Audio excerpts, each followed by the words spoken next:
You know those moments when the air shifts before your brain catches up? That's what happened when the elevator doors opened and Madison stepped into my baby shower. She was glowing, and not the kind of glow that comes from good skincare. No, it was the kind of glow that screams 6 months pregnant, smug, and dangerously calm. She smiled, placed a silver gift bag on the table, and rubbed her belly like she was auditioning for a reality show. The room fell into a weird silence, like time forgot to move. My mom blinked fast, like she was trying to unsee it. My best friend, Allison, reached for my arm, her nails digging in just enough to ground me. And Eric, my husband, the father of the child growing inside me, stood completely still, like he'd seen a ghost. But Madison wasn't dead. Oh no. She was very much alive, and carrying something I suspected long before anyone else did. What no one in that room knew was that this wasn't a surprise to me. Not really. Madison showing up just confirmed what my gut had been screaming for weeks. I didn't flinch. I didn't cry. I just stood, slowly placed my mimosa on the dessert table, and smiled like a woman who had already drawn the blueprints for someone's downfall. Because while she walked in pregnant, I walked in prepared. And the envelope in my purse? That was just the beginning. Looking back, the signs were everywhere. I just didn't want to see them. Like how Eric started turning his phone face down every time it buzzed. Or how he suddenly needed space after work to clear his head. At first, I believed him. Of course I did. We were trying to conceive. We were nesting. Stress was normal, right? But there's a difference between stress and secrets. And one night, that difference hit me like a brick through stained glass. It was a Tuesday. I remember because it was taco night, and he never missed taco night. But that evening, he came home late. Smelled like a different perfume, not mine. And blamed a coworker's birthday. Something about tequila shots and nothing big. But he didn't kiss me. Just showered and fell asleep like a man trying to disappear. That night, I stayed awake in silence, listening to his breathing, wondering if I'd become background noise in my own marriage. Still, I didn't ask questions, not out loud. Instead, I started watching. Not obsessively, not like a movie character, more like a woman who knows she's no longer the main character in her partner's life. I started noticing how often he smiled at his phone, how quickly he changed tabs, how uncomfortable he got when I touched his jacket pocket, and most importantly, how my instincts stopped needing permission to whisper, "Something's wrong." But knowing is one thing. Doing something about it? That's where everything changed. It started with the iPad. The one Eric forgot was still synced to his phone. I wasn't snooping. I was looking up a recipe. But then, there it was. A message popped up. Just a preview. "I can't wait to meet him. He has your nose." My breath caught in my throat. I clicked it. And just like that, the door I'd been too afraid to open slammed wide open, revealing a world I hadn't been invited to, but was clearly paying for. There were photos, ultrasounds, a dinner reservation for 2 on the same night he told me he had an offsite, and the name Madison. The same Madison who once commented on his Instagram 4 years ago. I remembered the name because she used too many emojis. I didn't cry. I didn't scream. I took screenshots. Forwarded them to myself. Then I closed the iPad, walked into the kitchen, and finished prepping dinner like I didn't just watch my life shift under me. From that moment on, I stopped reacting and started preparing.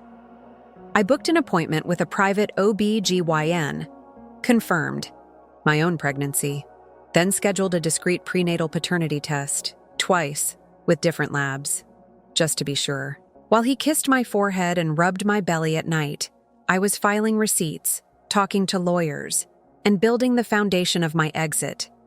If he was building a new life behind my back, I'd be damned if I didn't build mine right under his feet. Eric had no idea. He thought I was glowing from pregnancy hormones, not from the quiet thrill of watching his lies unravel. I started saying yes to everything. Yes to dinner. Yes to prenatal yoga. Yes to picking out cribs together. Because the more he thought I was happy, the more careless he got. And I needed that. I needed him distracted. Because while he was busy pretending to be the perfect husband, I was turning my life into a fortress. First step: money. I reopened the business bank account I had closed when we got married, under my maiden name, transferred my design studio's assets, hired a forensic accountant. I changed the locks on my office, moved my backup hard drives, changed all my passwords. While he was out cheating, I was turning myself into someone he couldn't access. I didn't just protect myself emotionally, I insulated myself legally. Because revenge is nothing without receipts. Then I brought Rachel in, my cousin, my best-kept secret. She's an attorney who looks like a school teacher but thinks like a chess master. I gave her everything: messages, screenshots, bank statements. She didn't blink, just said, "We'll time this right." And that was the moment I knew I wasn't going to survive this. I was going to win. And nothing says, "I'm ready," like weaponizing the very silence he thought would protect him. The baby shower was supposed to be intimate. Just close friends, family, and soft music. But I made a few upgrades. Moved it to a rooftop in Midtown. Hired a string quartet, gold leaf cupcakes, handwritten place cards. I wanted it to feel like a wedding because I knew, deep down, it was going to be a funeral. Not mine, of course. His. And I wanted every detail to be so beautiful that it'd make the betrayal feel even uglier. I had Rachel bring the final paperwork in a leather folder. I tucked the paternity results inside, a gold envelope, and then I rehearsed my smile in the mirror. Not the fake one, the quiet, confident one. The one that says, "I know everything, and I'm still here." That's the smile that ruins men. I wore a cream maternity dress and pearls, like I was walking into a Vogue feature, because the best way to expose a liar is to look untouchable while you do it. And then, right before the guests arrived, I checked my bag one last time. Envelope, legal documents, backup flash drive. Everything was in place. I took a breath, walked to the terrace, and welcomed everyone like it was just another sunny Saturday in Manhattan. Eric kissed my cheek, whispered something sweet. I nodded, smiled, and said, "Today's going to be unforgettable." He thought I meant the party. I wasn't talking about the party. She walked in halfway through the second toast. Madison. 6 months pregnant, glowing like she owned the air, and clutching a silver bag that didn't match the decor. Her heels clicked against the tile with the rhythm of a woman who thought she was winning. I didn't flinch. I welcomed her with a smile and watched as gasps floated across the room like confetti. My mother looked at me. Eric went pale. Madison said, "I hope it's okay I came." She rubbed her belly like a weapon and placed her gift right beside mine. Then she turned to the guests. "Eric's been so excited about this day. I didn't want to miss it." That's when the violinist stopped playing. Someone coughed. Rachel stood in the corner, already opening the folder.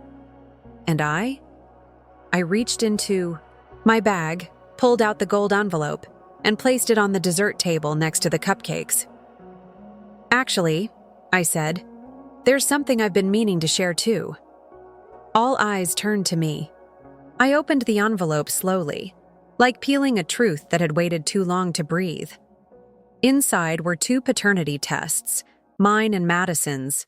Different clinics, same man, different results. "Turns out," I said gently, "my child isn't his, but hers is." Eric's face contorted like a glitching screen. Madison's smile cracked into confusion, then horror, and I stood in the eye of the storm I had orchestrated, completely still. Eric tried to speak, but his mouth moved without sound. Madison backed away like she'd been electrocuted. Someone whispered, "Oh my God." I watched as the room imploded, in slow motion. My mother gasped. My best friend covered her mouth. And Rachel? She stepped forward with the folder and handed it to Eric like it was a wedding gift. "You'll want to read Clause 14, she said, her voice sweeter than sugar, but twice as sharp. Eric opened the folder, read, blinked, read again. His knees actually buckled. Rachel, unbothered, turned to Madison. "There's a copy for you as well." Madison refused to take it. "I didn't know. He told me. He said they were done." Rachel shrugged. "Then you'll enjoy discovering just how not done they were, especially financially." Eric's lawyer, copied on every email, had already received the file. There was no running from it. Not anymore. I picked up my mimosa, took a sip, looked at the guests and smiled like I'd just revealed the gender of the baby, not the character of the father. "Thank you all for coming," I said. "It means the world to me to be surrounded by people who now know the truth." Then I walked out, not rushed, not dramatic, just quiet, measured grace, because the loudest revenge is silence, especially when it leaves behind echoes they can't stop hearing. I didn't go home that night, not to our home anyway. I went to the penthouse I'd been leasing under my company name for months, the one Eric didn't know existed. It wasn't glamorous, just mine. There was no marble staircase or infinity mirror in the bathroom, but the peace? Immaculate. I changed into pajamas, ordered takeout, and sent one final message to Rachel. "Let it all go through." She replied with a single checkmark emoji. The next day, Eric called me 7 times. I didn't answer. He texted, left voicemails, tried, emailing me from his work account. He even called my mom. All of it, ignored. Instead, I published a blog post, just a short essay titled, "How to Renovate a Life." No names, just metaphors, bricks, foundations, leaks in the walls that you pretend not to notice until everything collapses. It got shared over 10,000 times in 24 hours. Apparently, I wasn't the only one rebuilding. By the end of the week, I'd moved all my assets, locked every digital door, hired a publicist. People started following me online. Women messaged me from everywhere. "Thank you. You told my story. I needed this." I didn't feel like a victim. I didn't even feel like a survivor. I felt like an architect. Because I hadn't just walked away from a lie, I designed my exit like a blueprint. And I was just getting started. Eric tried to clean up the mess the only way he knew how, by lying louder. He posted a statement. "Private family matters. Please respect our space during this transition." A classic move, carefully vague, soft enough to sound innocent. But people weren't buying it. By then, my essay had already gone viral. Someone turned it into a TikTok thread. Another stitched it with dramatic music. Women were invested. Not in him, in me, in her. The woman who didn't flinch. The best part? I never named him. Not once. I didn't have to. People found the clues themselves. His company removed him from the leadership page within a week. One of their clients pulled out. A podcast episode titled, "The Woman Who Turned Her Baby Shower into a Masterclass in Boundaries" hit number 3 on Apple. I just watched it all unfold like a storm I had already evacuated from. You don't need to shout when the truth is screaming for you. Meanwhile, I launched a new platform. A blend of design, motherhood, and recovery. Soft colors, strong voice. I wasn't building a brand, I was reclaiming mine. My first product? A simple journal titled Before the Apology. It sold out in 48 hours. Because here's the thing. When people expect you to fall apart and you don't, it terrifies them. And when you build something from that silence, it turns you into someone they can't stop watching. Eric's company hosted their annual winter gala 3 months later. Black tie, high society, the kind of event where people drink too much wine and pretend to still like each other. I wasn't. On the guest list, obviously. But I didn't need to be. I had designed that venue 4 years ago. I still knew the manager. And sometimes all you need is the right name and the right dress to walk through any door like you own it. I wore navy silk and the necklace he gave me for our 2nd anniversary, reset with a new gemstone. One that caught the light differently. One that meant rebirth. On my arm? Clara, Madison's ex. Turns out, betrayal wasn't the only thing Eric had a talent for orchestrating. Clara and I didn't plan it. We just met, laughed, connected over, shared scars, and then decided to show up together, calm, radiant, and completely unbothered. When he saw us, he froze, fork mid-air, eyes locked on mine like a man who saw the ghost of every bad decision he ever made. I smiled, raised my glass, and whispered just loud enough for him to hear as we passed. "Your loss aged beautifully." He blinked, said nothing, because there was nothing left to say. I wasn't his wife. I wasn't his shame. I was a woman who turned heartbreak into a headline, and he was just the footnote. The end.